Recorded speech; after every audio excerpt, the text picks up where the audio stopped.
아픈 소리를 좀 할게요. 한번 보시죠. 일단 이제 뮬러 특검 보고서가 미국의 뮬러 특검이라는 게 이제 이제 트럼프의 여러 가지 문제 또 러시아 스캔들 이런 이른바 주장되는 이런 거에 의해서 트럼프가 궁지에 몰리고 보고서가 이제 나올 거다.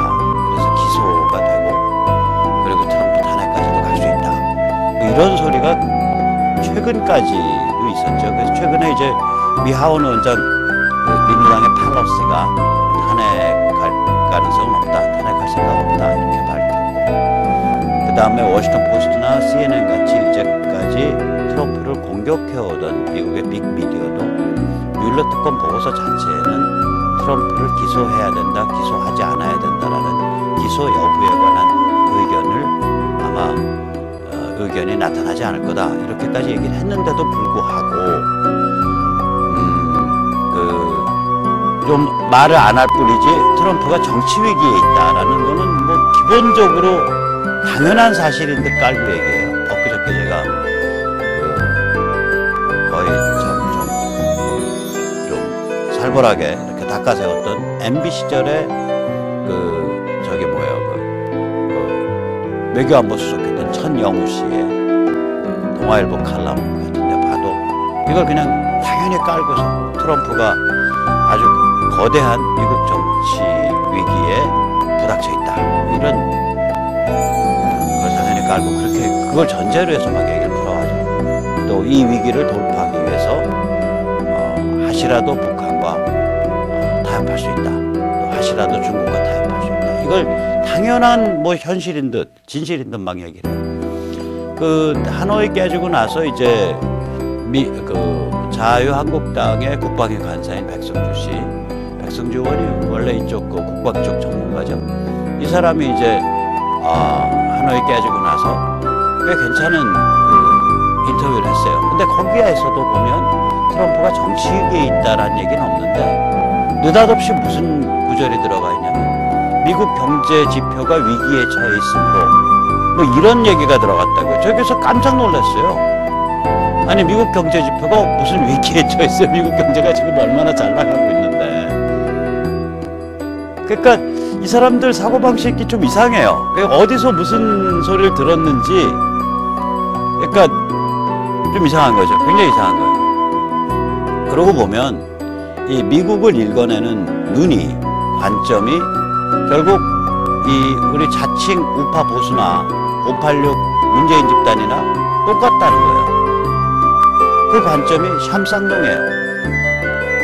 그래서 이걸 다른 말로 표현하면 이 자칭 우파 보수는 아직까지도 오늘 이 시점까지도 미중 전쟁과 북한 해방을 보지 못하고 있다고밖에 말을 못합니다. 자한당과 같은 거대 야당에서도 국회의원들이 나서서 예를 들어서 미중 전쟁이 심각하게 진행되고 있는데 이게 우리한테 단기적으로는 굉장히 어려움을 가지고 오지만 장기적으로는 중국이 좀 더 확실한 개혁 개방의 방향으로 그리고 확실한 인류 보편의 가치, 자유와 개인 존엄과 공정 시장의 방향으로 나아가는 계기가 되기를 바란다.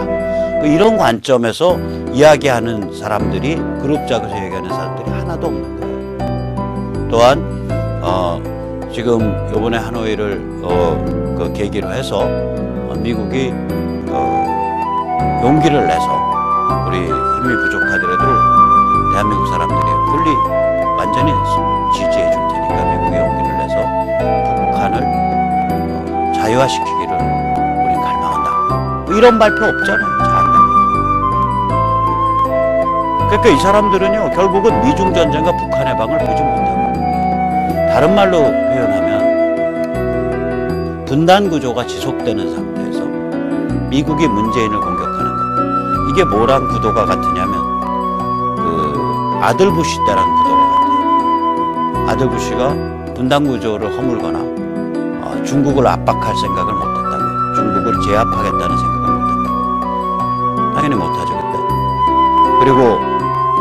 그러니까 분단 구조가 지속되는 그런 조건 아래서 그때 아들 부시 때가 노무현 정부를 어마어마하게 공개적으로 디스했죠. 공격했죠.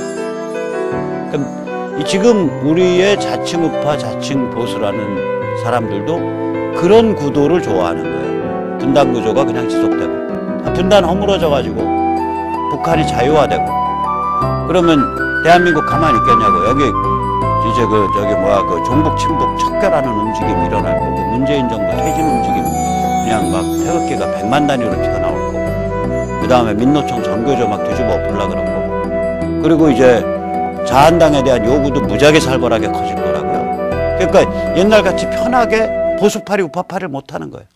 그러니까 이 사람들이 분단 구조가 지속되기를 원하는 것 같아, 마음속에서. 언론도 그렇고 조중동도 그렇고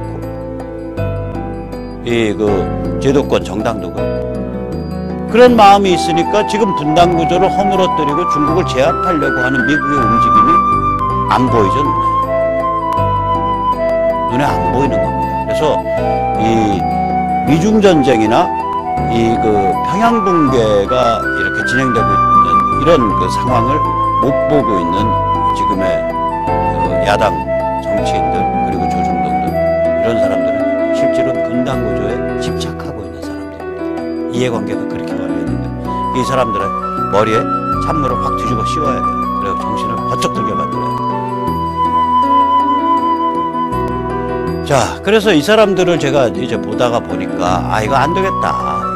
제가 백모가 아무리 떠들어봐야 소용없잖아요. 그래서 엊그저께 미국의 USA Today가 만든 동영상 형태의 포스터를 잠깐 한번 보시죠.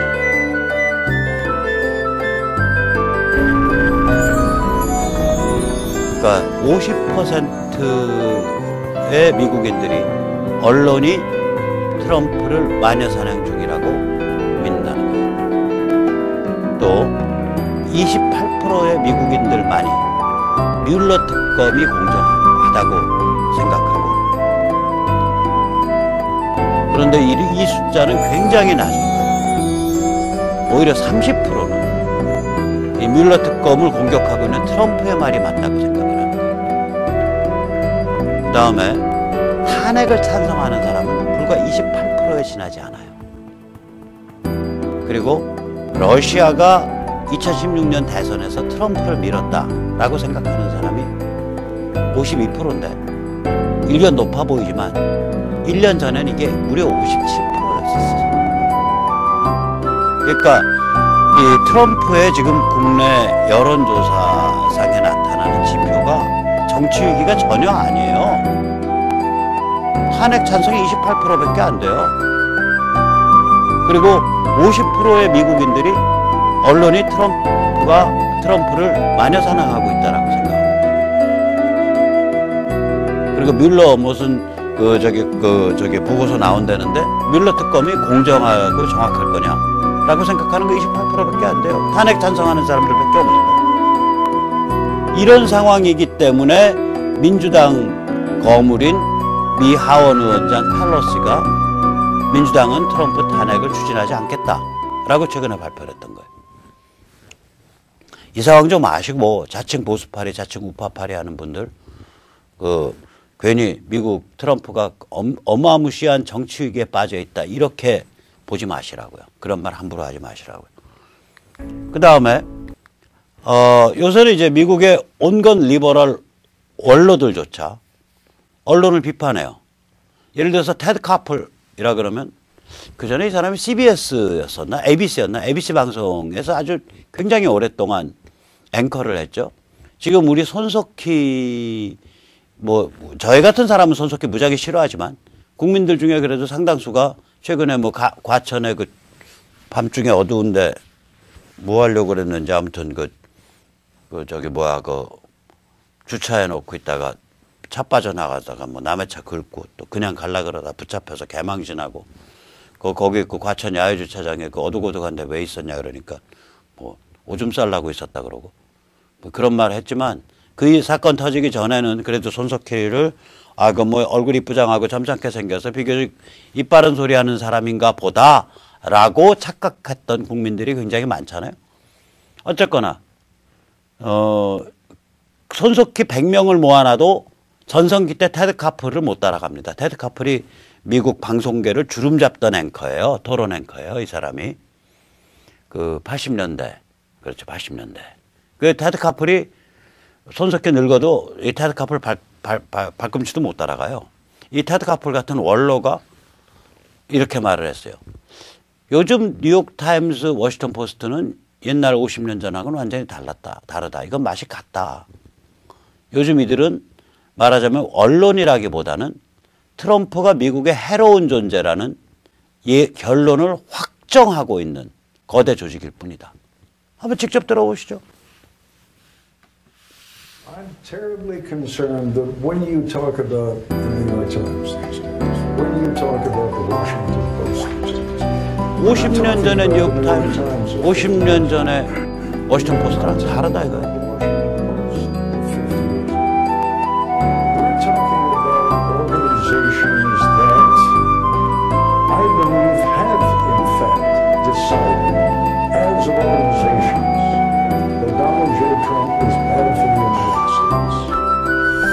판정했다요. They decided that Trump is bad for America. 트럼프가 미국의 해로운 존재라고 판정을 한. 언론이 그런 판정의 자격이 없잖아요. 그런 결론 지을 자격이 없는 기관이라고 언론은 그때그때 뉴스를 균형 있게 공정하게 보도하는 게 사명인데 그런 디시전 메이커로서 디사이드 했다는 그런 어감이라고.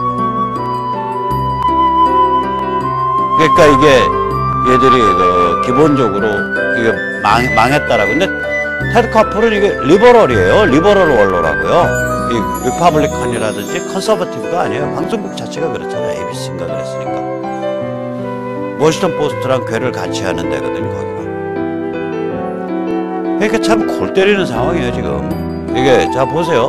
그러니까, 트럼프가 일방적으로 다 몰려있다. 이거 아닙니다. 그 다음에 이제, 엊그제죠. 상원 사법위. 이게 법사위, 우리 법사위랑은 좀 다르죠. 우리 법사위는 주로 법률적 검토, 입법 검토를 많이 하는 데고, 여긴 그게 아니라, 이제 주로 법원 구성하고, 검찰, FBI 이런 데를 관리 감독하는 기구예요. 상원사법위. 여기가 이제 위원장이 린지 그레이엄이라고 트럼프의 아주 오른팔이 이번에 위원장이 됐죠. 상원사법위가 트럼프에 대한 쿠데타 음모를 조사하겠다고 발표했어요. 이게 뭐냐면 상원사법위 린지 그레이엄의 용어 그대로 빌리면은 법무성 최고의 인사들이 실제적 트럼프 실각 쿠데타의 진배 없는 조치를 논의했다. 이것에 대해서 조사하겠다. 이게 무슨 사건이냐면 이게 작년 3월에 해임됐죠. 이 문제에 불거져가지고 전 FBI 국장 앤드루 맥케이브가 자기 나름대로의 보고서 같은 걸 만들었어요. 그 보고서의 부제가 뭐냐면 테러와 트럼프의 시대로부터 미국을 보호하기. Protecting America in the Age of Terror and Trump. 그러니까 트럼프가 테러라는 거예요. 트럼프가 911이라는 거예요. 걸어다니는 911이라는 거예요. FBI 지금 국장 대행할 때. 그러니까 범죄자들의 숙적 FBI가 특히 미국 대통령으로부터 공격받고 있다. 이런 그 메모에 그렇게 써놨어요. 그러니까 다시 말하자면 FBI를 공격하는 놈들은 다 범죄자들인데 FBI 공격의 선봉에 미국 대통령 트럼프가 서 있으니까 트럼프는 범죄자예요. 이거를 FBI 국장 대행이 만든 메모에 그렇게 써 있었다고요. 그리고 FBI 국장, 그 전에 국장 제임스 커미. 제임스 커미가 좀 더 오래 갔죠. 이게 왼쪽이 지금 사진의 왼쪽이 앤드루 맥케이브고요. 오른쪽이 제임스 커미인데 이 사람들이 무슨 짓을 했냐면 메모를 주고받으면서 대통령을 날려버릴 수 있는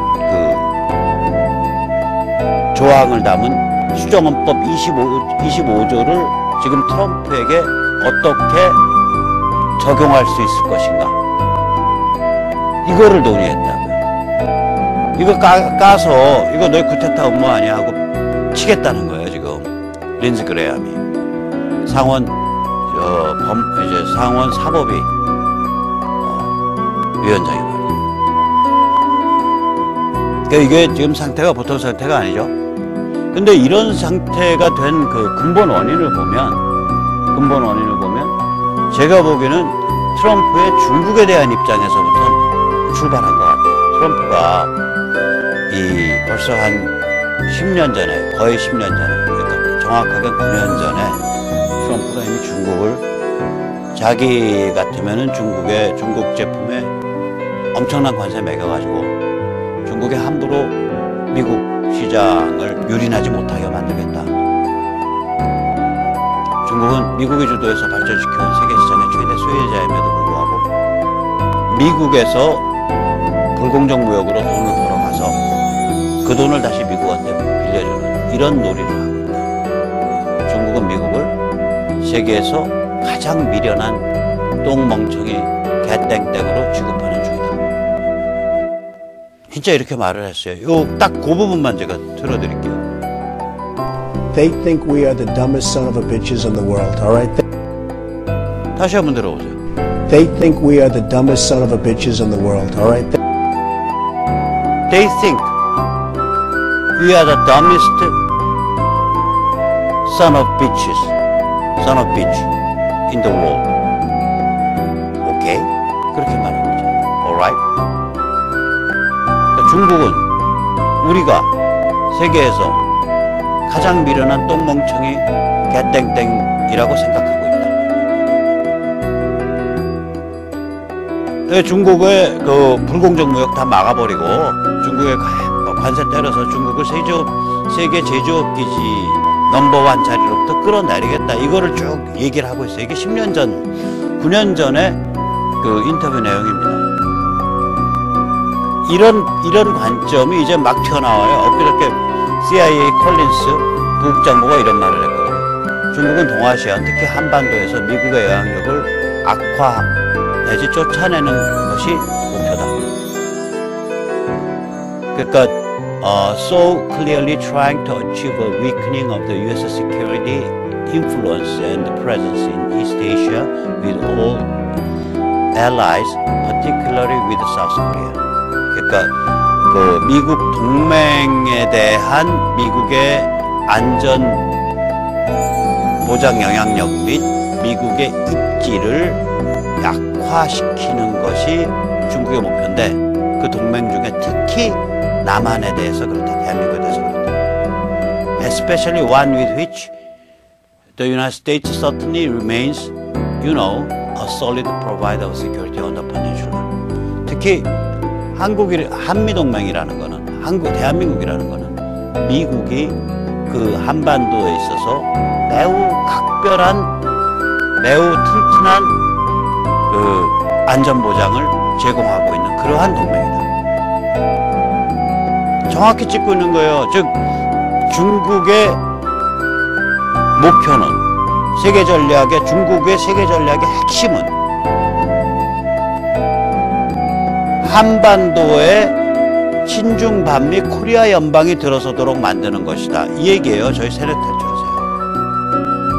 그래서 제가 노상하는 말이 일로 일대 그 바닷길로 뻗은 그 꼬랑지 같은 거 이렇게 진주목걸이라고도 그러죠. 이렇게 그거 주목하실 필요 없다는 거예요. 그것도 물론 도발이지만 진짜 큰 도발은 어디였냐? 제1도련이다. 아래쪽에서는 남사군도에 시작해서 북쪽에서는 평양으로 끝나는 제1도련인데 the First Island Chain, 그러니까 일본 열도, 오키나와 열도, 타이완, 필리핀 열도, 보르네오, 월남으로 이어지는 요 주머니 모양의 섬을 연결한 이건데 이 제1도련을 중국 내회로 만들겠다 그럴 때 핵심 지역이 어디냐? 한반도다. 한반도에 친중반미 코리아 연방이 들어서면 서해는 내해화되고 동해는 절반이 내해화된다. 영안권은 제주도와 큐슈 사이로 갈리게 되고 남해 쪽은 그 다음에는 그 여세를 몰아서 타이완 집어먹는 거고 그 여세를 몰아서 약체 필리핀은 섬 앞까지 코앞까지 밀어붙이는 거고 그 여세를 몰아서 남쪽으로는 남진하의 생각구 난사군도, 그러니까 베트남과 필리핀 사이에 중간에 있는 섬, 거기까지 미치는 거다, 중국의 영향력이. 이게 중국의 로망이다. 이런 얘기를 제가 여러 번 드렸잖아요. 이 얘기를 CIA 컬린스 부국장보가 엊그저께 했어요. 똑같은 얘기예요. 중국의 목표는 그러니까 미국과 동맹들에 대한 미국의 안보 시스템, 안전보장 시스템, 안보 제공 시스템을 와해시키는 것, 약화시키는 게 목표인데 그 목표들 중에 어느 동맹이 제일 중요한 타겟으로 담는 미국 동맹 관계냐? 한국과의 한미동맹, 한반도가 타겟이다. Particularly with South Korea 아니에요. Especially one with. 이때 one은 뭐냐면 especially the one이죠. South Korea를 가리키겠죠. With which the United States certainly remains a solid provider of security on the peninsula. 대한민국이라는 나라는 미국이 한반도에 있어서의 매우 강력한 안보를 제공하는 그러한 동맹이다. 이 소리거든요. 거기를 노려보고 있다. Especially, particularly. 그러니까 이게 지금 트럼프가 가지고 있는 중국을 저걸 손을 보지 않으면 큰일 난다라는 생각이 이제 미국의 전체 진영의 이제 공통적인 관념이 된 거예요, 이게. They think we are the dumbest son of a bitch. 예, 트럼프의 전쟁을 한번 보시죠. 이게 트럼프 이제 전쟁 중인데 사실은 이것 때문에 미국이 시끄러운 거예요. 트럼프가 위기에 빠져서 시끄러운 게 아니라 트럼프라는 존재 자체가 전쟁이에요. 뭐에 대한 전쟁이냐? 중국을 정조준하고 있어요. 근데 이 사람들이 제가 보기에는 중국의 심장부가 평양에 있는 게 아니라 베이징에 있는 게 아니라 평양에 있다는 걸 아는 거예요. 저 평양을 건드려서 그걸 붕괴시켜가지고 북한을 접수 해방시키면 중국에 대해서 어마무시한 지렛대 혹은 어마무시한 심리적 폭탄을 던지는 게 된다. 이걸 아는 거라고요. 그러니까 그림을 크게 그린 거라고요. 그냥 핵만 만약에 쉽게 생각해서 북의 핵만 제어하겠다 그러면 중국을 움직여서 중국과 함께 평양을 제압하려고 했을 텐데 그게 아니라 즉 다시 말하면 중국과 함께 평양을 제압하면서 중국한테 야 평양에 핵 다 없애고 거기 레짐 체인지 해. 니들이. 그리고 너 휴전선 북쪽은 너희가 그냥 갖고 와. 이렇게 하는 게 쉬운 길이에요. 근데 그 길을 간 게 아니라 한편으로는 북한을, 평양을, 김정은이를 1대1 데스매치 밀당으로 끌어내고 다른 한편은 중국을 패갖고 중국을 무력화시켜버렸잖아요. 이건 무슨 그림이냐고요. 이거는 무슨 그림이냐면 중국과 손을 잡고 평양의 핵을 없애고 김일성 사교체제 적당히 손보고 그리고 휴전선 북쪽을 중국의 나아바리로 영향권 아래로 남겨두는 그런 방식이 아니고 차제에 평양을 들어서 북한 지역을 들어서 휴전선 북쪽을 들어서 이걸 접수하겠다는 방식이에요. 그림 구도가 그거예요. 제가 지금 한 7, 8개월째 이 얘기하고 있는데 이걸 정확히 봐야 돼요. 우리 이른바 보수의 오피니언 리더라는 분들 혹은 정치하신다는 분들 이거 정확히 보셔야 된다. 안 그러면 이거 결론적으로는 문재인이 얘기하는 586이 얘기하는 관점과 똑같은 얘기를 하게 된다. 결론적으로. 우리가 정확한 거예요. 그러니까 중국 제압, 평양 붕괴, 북한 접수 이게 지금 미국의 기본 전략 틀이에요. 하노이 이후에 이게 나날이 명확히 드러나는 거죠. 또한 트럼프 전쟁은 중국을 겨냥하고 평양을 겨냥할 뿐만이 아니라 PC 좌파를 정조준하는 거죠. 그러니까 국경장벽 세운다 그러고 이민 단속한다 그러고 뭐 메디케어 이런 거 건드리고 이게 다 PC 좌파 정조준이거든요. 이게 그러니까 이제 미국 안에 친중 PC 좌파 진영 혹은 친중 진영 이거 다 들고 일어난 거죠. 공화당 범터는 친중 진영이거든. 그러니까 전통적으로 소련이나 러시아를 주적으로 삼고 중국을 파트너로 끌고 가자. 이게 공화당 범털의 기본 아이디어예요.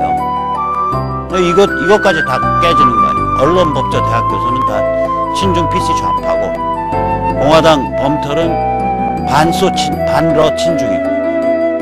그러니까 여기가 두 개가 다 적이 되는 거예요. 이런 관점에서. 그러니까 트럼프가 이 두 진영을 전부 다 적으로 삼고 전쟁을 벌인 거예요.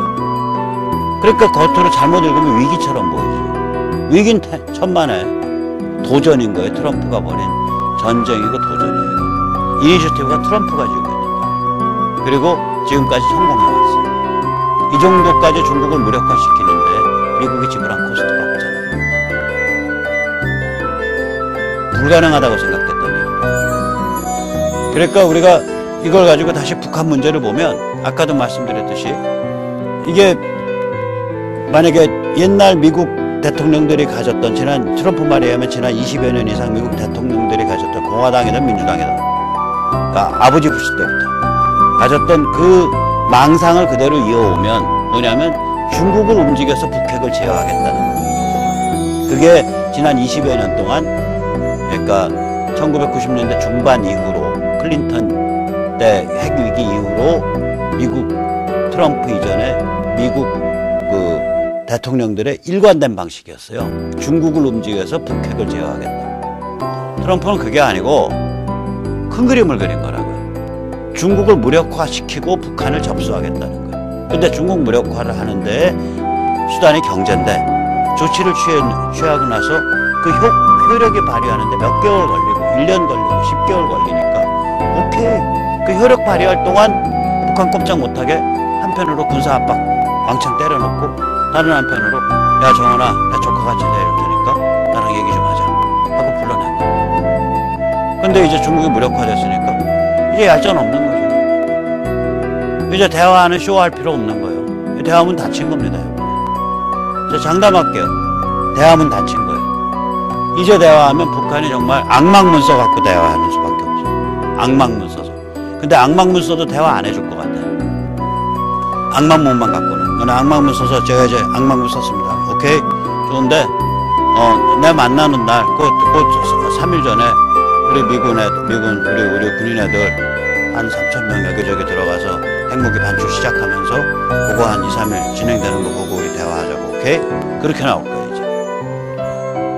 이제. 이제는 문서나 말만 갖고는 대화가 안 될 거라고. 폼페오가 말하잖아요. This is about verification, not about trust. There is deep trust between two countries. 그러죠. 뭐냐면 이건 지금 검증의 문제지 신뢰의 문제가 아니야. 미국과 북한 사이에는 불신밖에 없어. 굉장히 깊은 불신밖에 없어. 이제부터는 검증해야 돼. 그러니까 만약에 3차 미국 정상회담이 만에 하나 열린다면 악망문 쓰고 그 다음에 각서 다 쓰고 공증 다 하고 그 다음에 미군 불러들여서 현장 뒤지기 시작하면서 바로 열릴 거예요. 근데 그런 일 추진하다가 김정은이 물로 가죠. 부상한 척 열립니다. 굉장히 부상한 척. 자, 그래서 이제 우리가 이런 관점에서 이 전체를 좀 봐줘야 돼요. 이걸 못 보면은 굉장히 크게 이제 혼란되는 거예요, 이게. 근본이. 특히 이른바 이제 보수니 이른바 우파니 이런 쪽에 오피니언 리더 한다 하시는 분들도 야당의 국회의원들 이 문맥을 못 보면요. 이제는 사회 지도층이 아닙니다. 정말로 이거 완전히 이제 그때는 걸림돌밖에 안 되는 거예요. 배부른 개돼지밖에 안 되는 거예요. 저는 또 우리 자유시민은